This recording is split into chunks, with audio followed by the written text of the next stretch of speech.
Our movie begins with our main character Naru going off to gather herbs and other plants with the rest of the women. Her expression is one of dissatisfaction. This is because she wants to hunt like the men. And her motivation for wanting this is... Why do you want to hunt? Because you all think that I can't. That's, very shallow for a motivation. It's not a lot to grip onto. It might have a little more substance if people in her tribe were trying to stop her or belittle her for wanting to go against the usual norms. But she's allowed to go off on her own, wears war paint all the time, and no one says anything to her when she's literally going in the opposite direction of the other women heading out to gather. The only pushback she gets is from her brother's asshole friend. Aside from him, no one really cares. There's no strict rules established that she can't hunt either. All we have is this asshole and her word. In fact, there isn't much to Naru as a character in general. We pay lip service to her father, who I guess is dead. Your father left you that to cut breadfruit with. You could infer a few things. That her father was the one who taught her how to track and fight. Some other smaller things like how to use a bow properly, make rope, etc. And that could help fill in some of the space. But nothing too substantive from a character perspective since she never talks about him. Leaving Naru to be a mostly blank husk of a character, not even having any charm given by the performance from Amber Midthunder. I was waiting for it to circle back. There's something else out there. It doesn't want bait, it doesn't hunt that way. She's also highly resistant to the concept of cause and effect, such as when her leg gets caught in a trap. One would naturally assume that a logical consequence would be that Naru would be limping around, restricted in what she can do. She wouldn't be running around with no visible consequences, right? Her leg would get worse, right? She would have immense difficulty walking on it, right? It's not like we have a previous example of this very thing happening. Oh, but she put some plant paste on it, as if that's supposed to heal it like a fucking video game. It's actually laughable how little this previously established serious injury affects her. Even if we were to say it's not as bad as what Topher Grace had, it should still have some kind of hindrance on her performance. But no, she's perfectly fine. Fine enough to slaughter and overpower a bunch of fur traders. Although, the difference between a Frenchman and a regular woman isn't too different as to be unbelievable. And the final battle is... well, let's not get ahead of ourselves. I have a whole section dedicated to that complete embarrassment. Naru can somehow also discern information she should have no knowledge of in the first place. Let's compare the scenes where Naru and Dutch figure out how the Yautja sees. The area Dutch is lying in is incredibly cool as seen through the jungle hunter's thermal vision, something Dutch could feel. The mud on his skin would also feel cold as well. These things combined with the fact that the jungle hunter looked right at him and didn't shoot, allowing him to start putting the pieces together. Logical deduction through information he is given. Naru figures out that, let's call him Extra 21, sees heat through watching someone she gave the magic flower to play dead. There's no other information given before or during the scene that would allow Naru to make such an assumption. She is looking at Raphael playing dead, and Extra 21 looking around the camp. That's it. Nothing to indicate that the reason Extra 21 isn't doing anything to him is because his body has cooled to that of a corpse. She assumes this because we need to have the scene where she takes the magic flower and hides from Extra 21, which I'm sure doesn't contradict anything at all. Stick around a bit longer and we'll talk about it.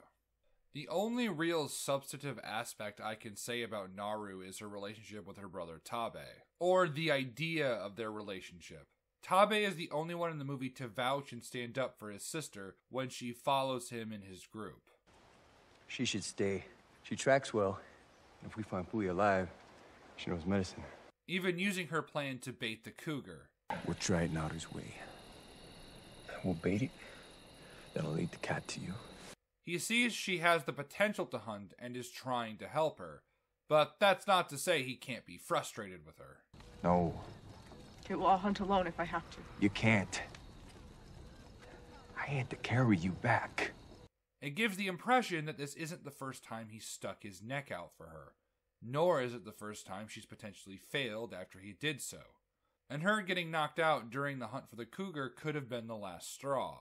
She's more concerned about chasing some monster than her own safety, causing Tabe to finally have enough. We didn't do it. I did. But more importantly, he is concerned for his sister's safety. He doesn't want her to die trying to prove herself. Fast forward to when the trappers use them as bait to lure out Extra 21.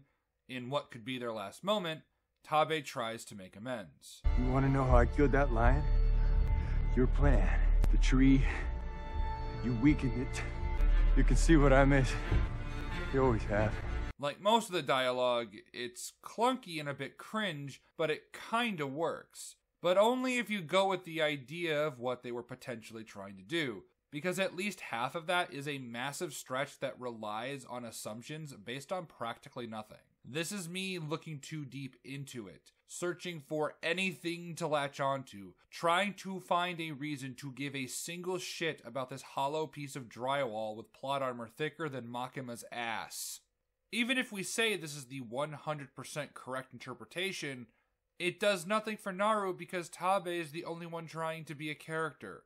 When both are tied to a tree and Tabe is apologizing to Naru, rather than tell him she's sorry for up and leaving, sorry that without her obsession with trying to kill Extra 21, they wouldn't be in this situation, that 4 people wouldn't have been killed, that she just wanted to prove she could hunt, instead we get a shitty callback. If it bleeds, we can kill it. Fuck you! And that's not the last instance of that. Long story short, Tabe is the best character and Naru is a substance-devoid husk. But a lame protagonist is nothing without her lame antagonist.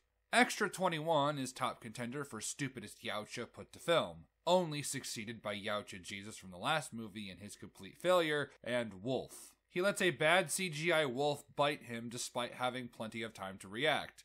Gets into an admittedly cool fight with a bad CGI bear before fighting Tabe's crew. And oh boy is it kinda dumb. Rather than triple headshot all 3 of them, something we know he is capable of given he can target individual areas, Extra 21 decides to shoot all of his arrows into one of them, then go and retrieve them, right in front of the others, giving away his position and getting an arrow to the arm. Well, that's pretty stupid. He then allows one of them to get behind him, resulting in Extra 21 getting stabbed in the back. Why would you not maneuver yourself in a way to try and prevent that? He was in your line of sight, you brainless truffle. He steps onto a bear trap that's right the fuck in front of him while walking into the second most obvious trap in the movie. During his fight with Tabe, he's very kind to just let Tabe retrieve his arrow. Seriously, the pause between the swing and the pullback is laughable. He doesn't hear the galloping of a fucking horse coming up from behind him. I guess he was too distracted by the dog he was going to kill to hear the very noticeable clacking. Is it one of those stealth horses that can't be heard on screen? Extra 21 also forgets he has a shield halfway through the fight. He uses it when Tabe is shooting at him while on horseback, but stop once he's off, even though Tabe is still shooting him. Why are you letting yourself get shot, you muffin? Has your prefrontal lobe been turned into soup? He decides to cloak after his short, close-range scuffle, instead of when Tabe is on the horse shooting at him. It would be incredibly advantageous to do so, and you would have been spared a spear through the shoulder. Going back to the French's trap, Extra 21 just walks right into it with absolutely no care despite coming across several trappers overlooking the area. Said area being burned and standing out like Ghislaine's abs. He sees Naru and Tabe tied to a tree, acting as the most obvious bait this side of El Stafo. He even smells the dust in his bad CGI hand, and it's implied he picked up a scent. If that's the case, would he not take a better vantage point and scan the area, maybe even with alternate vision modes? Also, apparently Yautja technology has regressed in the last 300 years in certain areas. The cloaking is no longer disrupted by water. That makes certain scenes in past movies a bit more questionable, to say the least. Why has their cloaking technology seemingly gotten worse? If it's simply a different kind of cloak, and they have access to both, then why is the better cloak being used against a far less technologically advanced Earth? Why is Extra 21 using it against people who appear to still be in the Stone Age? Just walking in a puddle is enough to destabilize it, but fighting a bear in water and getting knocked into it does nothing? Oh, but debris in the wind knocks it out, for some reason. You know, while we're on the subject of contradictory mechanics, let's look at one specific to this movie. It's time to talk about the magic flower. It was actually introduced well with Naru's mom mentioning it. Who taught you about orange Tutsia? You? And then Naru using it to help someone. Simple, but good stuff. It establishes what it is and what it does effectively. It's then used to help Raphael, and we get that dumb scene where she figures out how Extra 21 sees. Then we see that it doesn't make you invisible, just that you're as cold as a corpse, which brings its own issues, like how does it not send you into hypothermic shock, but you know what? Fine. I'm willing to accept that it doesn't because that part is consistent throughout. What I'm not willing to accept is that it makes Naru invisible. You showed us 3 fucking times that it doesn't, nor does it make your body the same temperature as the surrounding area. Both Raphael's stump and arm are in cooler areas on the ground, and they're not affected. Even parts of his neck are still warm. You can't call this a nitpick because this breaking of an established rule is what pushes the climax into motion and sets up Extra 21's death. Naru dies if it works as previously shown because she would look like a standing corpse and that would look suspicious as hell. And there are so many ways to make this work with only a few changes. You can have Naru play dead on the ground just to play it safe. You could not show how Extra 21 sees people who've eaten the flower until Naru eats it. But how else are we supposed to have her shoot him in the head and knock his mask off so she can set it up for something really stupid? Specifically, shoot him in the head with the pistol from Predator 2. Remember that? Dan Harrigan earning the respect of the Yautja Elder after killing the City Hunter? Yeah, it's time to talk about that now. When Naru is kidnapped by the trappers, she meets Raphael Andolini, who is the only one that's not an asshole. Later, he gets his leg cut off and asks Naru for help, and will give her his pistol in exchange. Then she gives it to her tribe's chief, and that's pretty much it. It could have been just a random flintlock and nothing would change. In fact, it kinda lessens the significance of Harrigan getting it. After he receives it, we see that it's in fairly good condition, despite being 200 years old, implying that the Elder had kept it in good condition all this time. Couple that with the fact that he was carrying it on his person and not displayed with the other trophies on the wall, means that this pistol has value to him. It's not just another trophy, it holds a greater significance, which it does, because Prey decides to retcon a previous story that also gives a background to the pistol called Predator 1718. Instead of a dopey Frenchman, Raphael is a Spanish pirate betrayed by his crew because he's taking back loot stolen from a church. After taking out a few of them, he runs into the Elder, who kills a pirate that was chasing him. Raphael attacks the Elder and they start fighting. The other pirates then surround them, and Raphael has to work with the Elder, and they manage to kill all of them. They stand back to back before realizing that the time for teamwork is over. Both warriors stare each other down while Raphael tells the Elder to bring it. Unfortunately, Raphael is shot from behind before they can fight. With his last breath, Raphael tells the Elder to take his pistol, and he does. A sign of respect that the Elder returns by not only making a grave for him, but by giving him his sword. This short story adds far more significance and value to this scene. The pistol isn't a trophy, it's a gift. A gift he held onto for centuries and made sure that it remained in good condition. In Prey, it might as well be a random pistol. And it's not like Raphael does anything of note besides giving the pistol to Naru and teaching her how to use it. He plays dead, gets stepped on, and dies. Also, does the Elder take the pistol from the old chief? The end credits sort of imply that the Yautja come back, so does the Elder kill him and take it?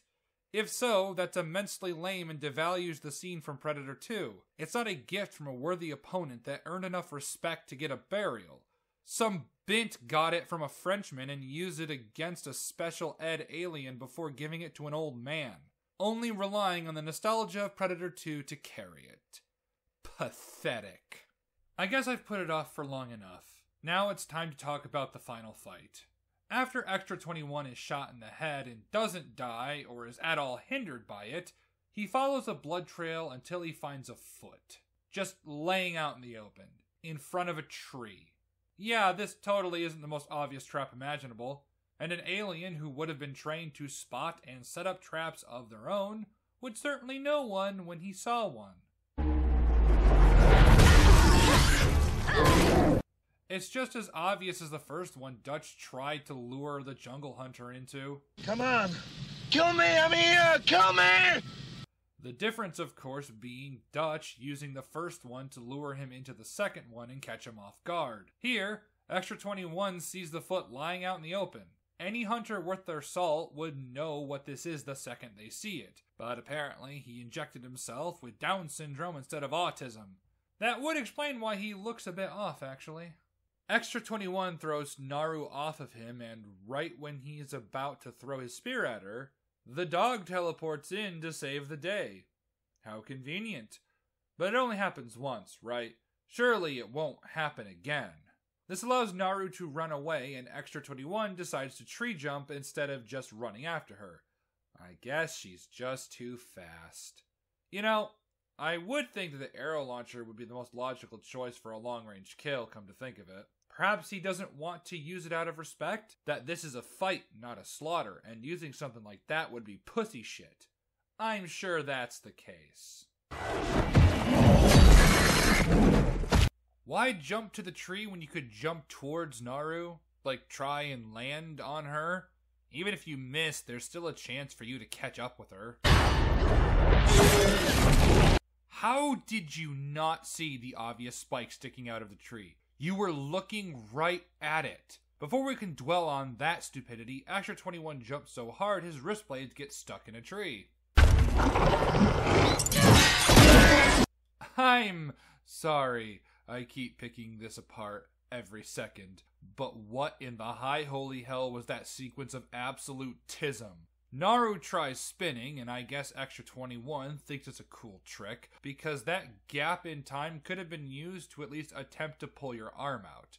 And from Naru's perspective, why would you waste your time spinning the spear? Just go straight for an attack. You should know how strong and quick he is, and that you would have a very limited opening. It doesn't look cool, it looks retarded. However, that could be forgiven if it was the only flaw with this short sequence. It's basically a nitpick. Unfortunately, though, it's just a smaller cut on top of the larger ones. Extra 21 deploys his shield to block the strike, and Naru pushes his arm into the other one to cut it off with the forming shield. Alright, how far should I dial up the autism on this one? First off, already we're breaking a fundamental rule that has been a part of these films since the beginning. Yautja, when it comes to pure raw strength, are greater than humans. And here we have a normal-ass human using raw strength to push a Yautja's arm that should already be prepared to take the force of the strike into the other arm. I will be coming back to this topic momentarily. Second, if you pay close attention, the shield shouldn't have even come close to cutting off Extra 21's arm. Now, I want you to look where both arms are in this frame. Looks like how it should, right? Both arms are a torso's length apart, with the shield arm being in front of the arm stuck from this position. Naru gets the spear within the gap of the forming shield. She then moves it sideways. Logically, one would think that this would just move the shield straight forward, right? There's nothing for the spear to push against that would send it backwards towards the other arm. But no, that's not what happens. Somehow, pushing the shield forward causes it to go backwards into the other arm, cutting it off. The only way this makes sense is if Extra 21 did it on purpose. Extra 21 doesn't even seem to be all that fazed that his arm was cut off. He just looks at it slightly annoyed. It's actually kind of funny now that I think about it. Naru goes to throw the spear and it retracts for some reason. Then she gets knocked down. And I'm not sure what Extra 21 is hitting here. It sounds like it clanged against the spear, but it kind of looks like Naru is getting hit by the shield. Not too sure, but I'll assume it hit the spear because the other option would be silly. Anyways, after some more totally not stupid choreography, Naru gets chokeslammed pretty hard. I mean, she got lifted as high as Extra 21 could get her. She caught all of it too. So she's done for, right? Her spine has been reduced to atoms. Even if she does live through this, there's no way she's not literally crawling out of this. You mean to tell me that Dutch, a man in his physical prime, someone who has trained his body for combat, got treated like an unwanted child, slapped around like he's a piece of meat? Royce, who would have had a similar amount of physical conditioning to Dutch, was knocked for a loop after a few hits to the head and had to be saved by Isabella. But a 90-pound, soaking wet child gets chokeslammed by a Yautja that can one-punch a bear to death and then raise its dead body over its head like it's nothing. The same Yautja that throws 200-pound men several yards and can effortlessly throw a bear trap with no effort does basically nothing to a child when he full force slams her to the ground. Do I even need to explain why this is dumb? I think I do. Naru, while being held by the throat by a Yautja, pushes off into a conveniently placed nook between two rocks that stops the shield from cutting her head off. Some very small, tiny, insignificant, massive fucking issues here. First, given the position Extra 21 is in when holding her down, he would be putting a noticeable portion of his weight while holding on to her. Combine that with his raw strength, and escape should be difficult to impossible. Second, I once again come back to the breaking of the Yautja being stronger than humans, because this can only happen if Naru is stronger than Extra 21 in this moment. So strong, she forces Extra 21 to move with her. Third, even just being held by the throat should be enough to incapacitate Naru. It's not like we have Oh, we do. We have several. Just pick her up, you fucking clown boy, and she's dead. Getting your mandible ripped off does nothing. Getting your entire arm cut off is treated as a minor inconvenience, but a small stab in your arm, that's what does it? That's what elicits a verbal pain response? Why must I watch my favorite alien species in all of fiction be embarrassed? Again? Naru escapes and the fucking dog shows back up with a tomahawk. How he knew to bring her, that is never established on, but look at the cool slide. It makes you forget that her back was broken worse than a Timon in Protagonists. You didn't even try to resist that, you dopey mushroom sniffer. Extra 21 gets very salty and decides to use his arrow launcher. Okay, just stop. I beg you to make sense for 1 second. Where should we even begin? The fact that Extra 21 uses it is already an issue. The first film established that if you've demonstrated yourself to be enough of a threat, then a Yautja will strip down to his bare senses and wrist blades to fight. Naru hurt Extra 21 far more than Dutch hurt the Jungle Hunter. All he did was avoid detection and use some explosives, and that was enough for him to engage in glorious melee combat. If challenged to melee combat, a Yautja will gladly accept. Even berserkers will do this. You know, the Yautja subspecies that brings people to them and forces them onto their turf. If it was at all consistent, Extra 21 would throw that shit into the bog, beat his chest, and demand more. And as someone who's paid attention to the other films, I was under the impression he wasn't using it for the reasons I've laid out. But no, he's just really stupid. Because he had multiple opportunities to do this. Remember this scene? If he was trying to kill her at range, then why not use the launcher? If he's such a fucking bitch about losing, then why not use it after he cut off his arm? Or after he failed to cut off her head? Well, that would ruin the Uno reverse moment when Extra 21 shoots himself in the head.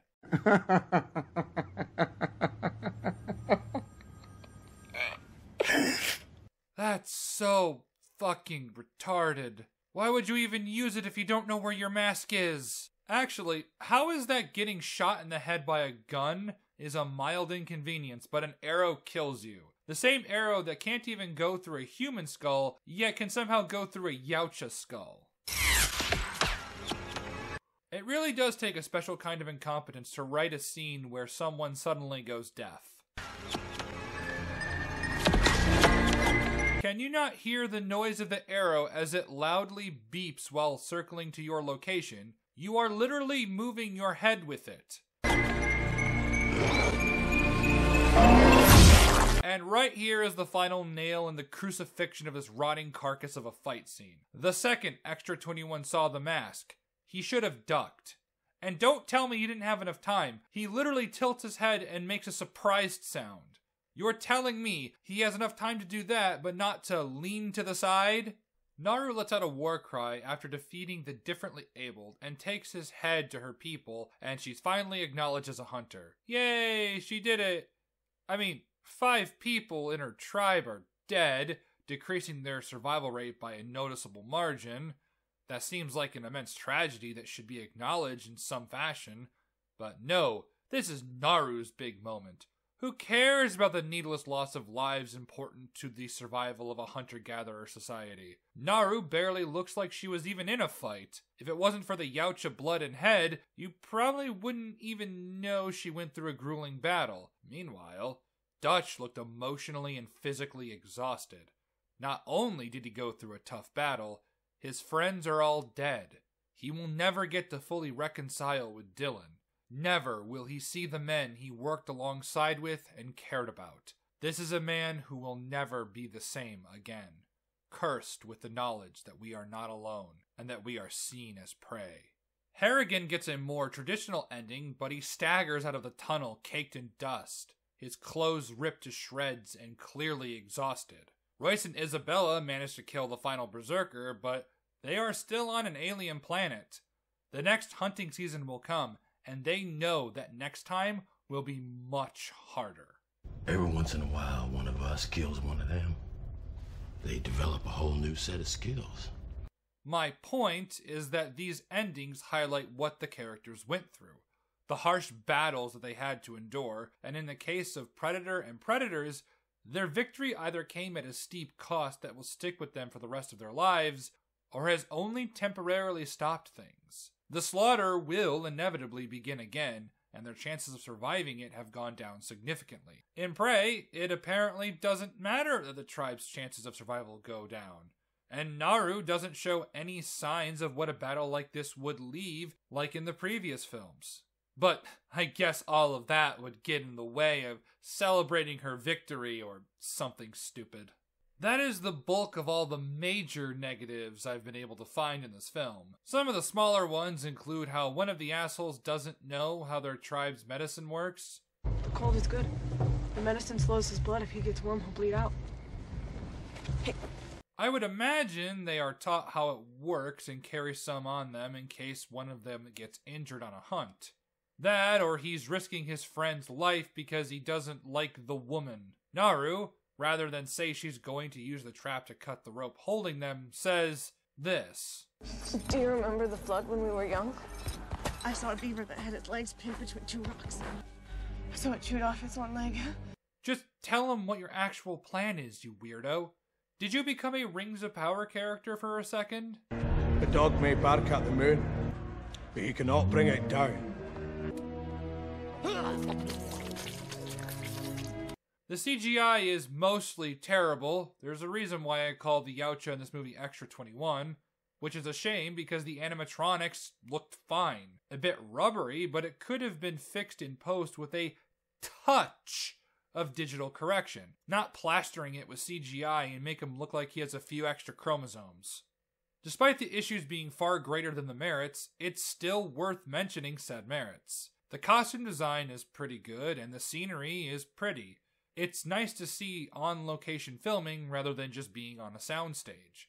The slaughter of the Frenchman was entertaining, cartoonishly violent at times and kinda stupid, but still enjoyable. Tabe was neat.